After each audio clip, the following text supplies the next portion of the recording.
लु आज चाहिँ प्याजी बनाउँदै रहेछ।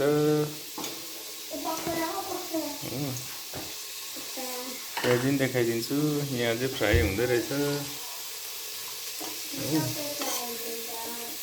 आज यो चाहिँ खेतालालाई भन्दै थियो, खेताला पनि छ अरे उसको। र मकै गोड्दै रहेछ आज चाहिँ यहाँ हो कुमार दाजु। हाम्रो एक मात्र दाजु हो कुमार दाजु। हौ त्यो त यता राखेर बिसाइस हुन्छ एक्सपोर्ट छ। यो अगाडिको यो मुखमा लगाएकोलाई चाहिँ मला भन्छ है। यसले चाहिँ गोरु यताउता बदमास गर्दैन, घाँसहरू खानु पाउँदैन।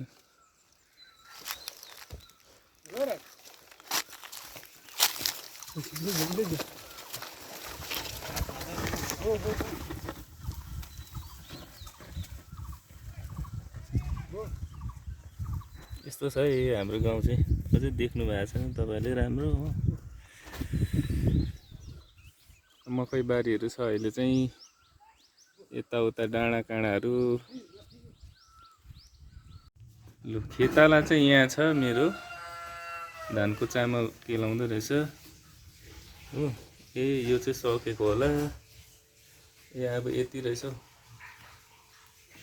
धान केलाउनुमा चाहिँ एक्सपर्ट छन् फेरि ऊ चाहिँ फेरि हायर गरेर ल्याएको उताबाट। सामी छु।